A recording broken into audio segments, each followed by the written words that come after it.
Streamer Media's Mining Weekly Online is talking to Denver Dreyer, the CEO of WorleyParsons South Africa.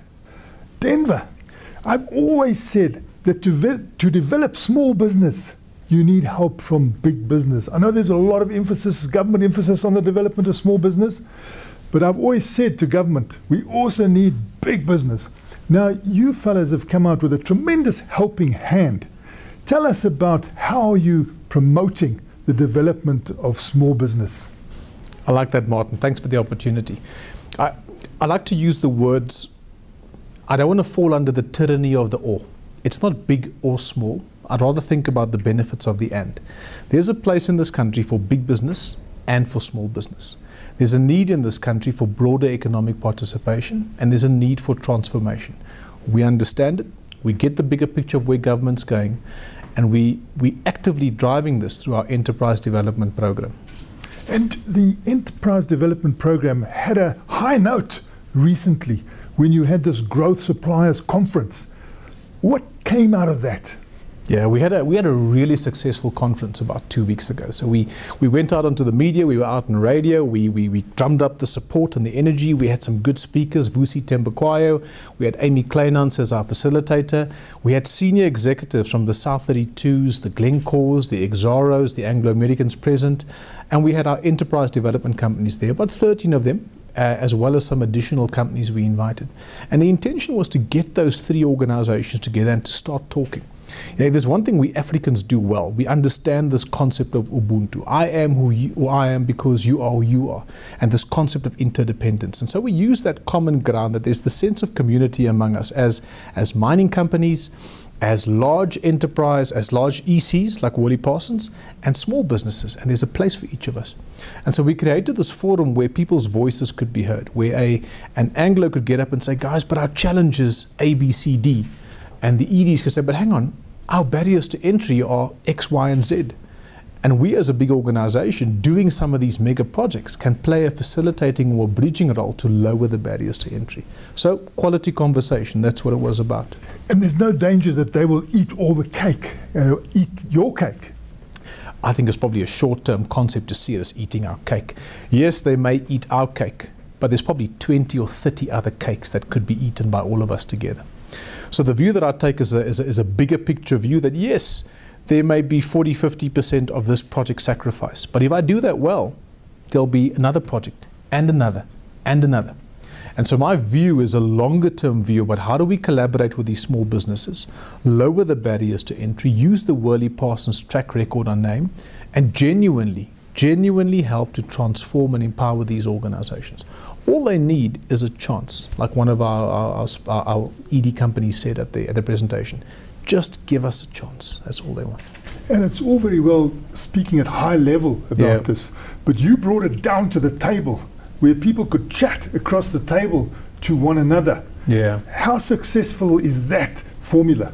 Well, the feedback we got was really good. We had the speed dating where we had about 30 or 40 various members of industry. So we had the procurement execs of Anglo on the one side, the procurement execs of various companies like ourselves on the other side, and then we stuck our SMME, small, medium and micro businesses on the other side. And within 3 minutes they could tell their story, sell their services, but also raise their challenges. So the speed dating very quickly gave the corporates a feel for the challenges these organizations are facing, but as well as the opportunities and the services they render.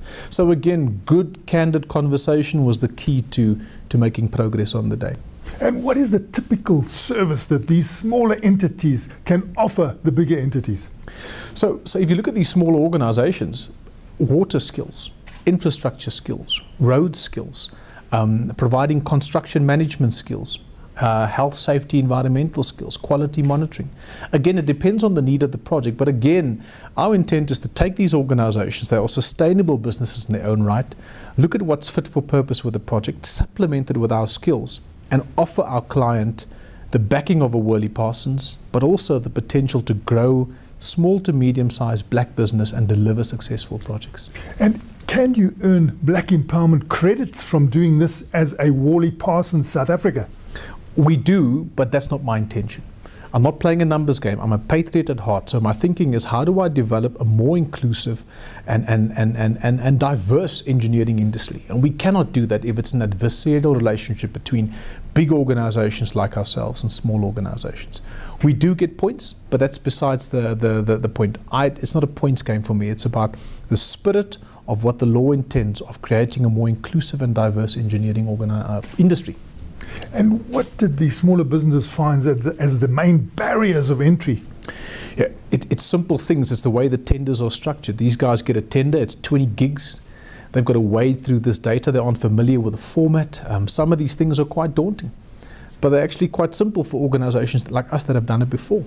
So with us as their partner, we help them through the vendor application, talk them through the application on the forms, explain to them some of the commercial risks, because it is a big concern, the level of business acumen on some of the small to medium businesses. They're technically brilliant, but they lack in some cases, the business understanding and the risks.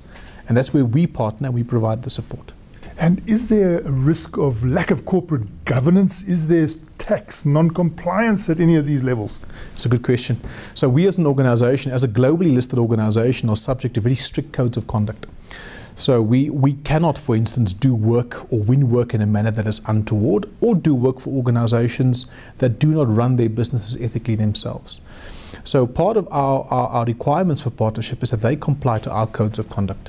Codes of conduct in terms of how they do business, how they interface with their clients, how they build relationships with clients, and how they run the organization. So there's a lot of knowledge transfer, but we have strict requirements on code of conduct compliance with our ED companies. And is there a need for a formal link with these companies, or can you coexist informally? So they exist formally within the WorleyParsons Enterprise Development Program. We have monthly meetings where we track certain pursuits, we look at what we're going after, we hunt as a pack. New opportunities are brought to those meetings. We have quarterly sessions where we provide access to top-end experts. And then there's the day-to-day operational support we provide. If they have queries about certain contracts, commercial issues, tax issues, jurisdiction issues, I make my organization available to support on an as and when basis. But we also have the support of an organization called LEAP. And LEAP's sole purpose is to work with these companies on a day-to-day basis, providing mentorship and support on advertising, brochures. They even use some of our office space in some cases. So it's an ongoing 24/7, 365-day-a-year partnership, a relationship between us and them. And can you give any example of where this has worked for you and how it has worked, and how they can be the eyes and ears of your company and give you intelligence, maybe market leads? So I won't mention too many names, but we're doing work for a major parastatal on the refurbishment of parts of their kit. We're working with the ED organization, so the client requires a very strict structure. Now, we chose an ED company with a type of people, and we said, guys, we can fill 40 of the vacancies. Can you fill 20? These are the types of people you need. So we gave them an opportunity to grow. And so this company is called ISF Engineers. And Sandile Funeka is their CEO, and he's done a great job in collaborating with us. So Sandile and myself had a commitment to work together. We helped their organization grow for this parastatal.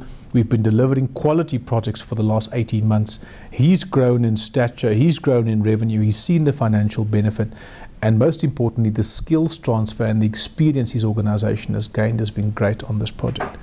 But other than that, Sandile has come up with 5 other opportunities, saying, listen, Denver, is there a way WorleyParsons and ISF can jointly go after these 4 projects? Again, this is, I guess, the African concept of collaboration. We feed off each other and we support each other, and he's come up with new opportunities. And all of this born out of the initial intent to collaborate with the organization. So it does work, Martin. We know it works. We've seen it work. So this symbiotic relationship, is it appreciated by the people you're doing work for? I mean, do they get an enhanced product? I think they're starting to see the benefit of it. Because the tier 1 listed organizations, their biggest challenge is, yes, they do want to transform and they've got that desire, but they cannot compromise on quality and risks and systems and standards. And so where we come in is we're able to bridge the gap where we can help them achieve their transformation objectives, but at the same time transfer skills and deliver a quality project. And so the feedback from my clients as they start to see this work is, we like it, It's working. It's the right thing to do. Give us more. And give us an outline of what your company is involved in. What is the core business of project delivery and engineering consultancy? Good question. So WorleyParsons operates in 4 sectors. So we do minerals, metals, and chemicals as a sector. We do power as a sector, infrastructure as a sector, and hydrocarbons. In those 4 sectors, we provide 4 levels of service. In our Advisian business, we provide advisory services to our clients, from master planning to concept work all the way to pre-feasibility stage. We have another division called services that takes that pre-feasibility study, turns it into a bankable study, does detailed engineering, and executes the project, so to speak, through engineering, procurement, construction management modalities, or through project management contracting modalities. So advisory guys up front doing the studies and master planning. We do the execution and detailed engineering in services. Then it goes over to our integrated solutions, and what they do is they provide brownfield support to the assets that have been handed over. So the 20, 30-year maintenance programs on those power plants. And then we have a division that does the mega projects, that does various complex and major projects, multi-billion-dollar projects. So those are the 4 sectors, and those are the 4 levels of services we provide in those sectors. And our ED companies, of course, have access into all of those markets where previously they may not have played before. And WorleyParsons South Africa is part of WorleyParsons worldwide. And I'm talking theoretically now, but is there a possibility that some of these bright, young, up-and-coming small enterprises could eventually play a role maybe beyond South Africa's borders? We had a classic case at the Supply Development Conference. We started the path with a company called Gridbow Engineering about 8 years ago. And Farai, who's their CEO, was a one-man show. He had a great idea. He came to us. We adopted him in the program, and Farai grew rapidly. He tripled and quadrupled his revenue, and he got to a point where he almost cut ties with us in a good way, where he sort of he set sail on the ocean, and he sort of spread his wings into Australia. He got to Oz and he spoke to some people at a mining conference, and they said, Farai, can you work with us to do major projects? Because we see you got WorleyParsons on the back of your logo. And very naughtily, but in a good way, he put our logo on the back of this card. And through that, he could start a conversation, start a partnership with an Australian business. And Farai is now providing services to that organization. Just a good news story about how we could start this path. He grew in confidence, he spread his wings, and now he's doing business in Australia and the Middle East.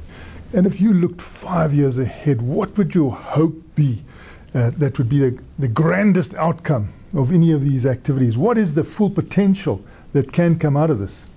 The full potential for me is a strong, economically diverse engineering sector in South Africa, but duplicated in Tanzania, Kenya, Mozambique, Namibia, Zambia, Botswana. The same model that we're trying to do here, duplicated across Africa, because Africa is seeking an African solution.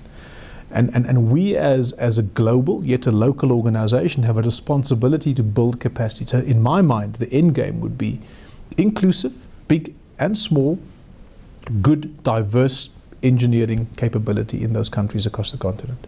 And the continent must provide an outlook for another century. I mean, there's so much to do there.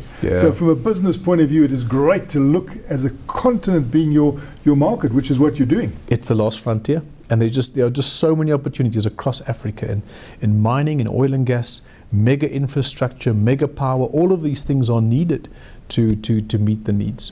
And one cannot do that without considering the local requirements in those countries. And WorleyParsons does this. We do this in Nigeria, we do it in Ghana, we do it very well in the Middle East, in all developing countries. It's a model that we've adopted. We are a local, global organization. Big L, big local, small g, global support. But you have to be building capacity. You cannot continue to rely on capacity outside your country to build your country. That was Creamer Media's Mining Weekly Online, speaking to Denver Dreyer, the CEO of WorleyParsons South Africa.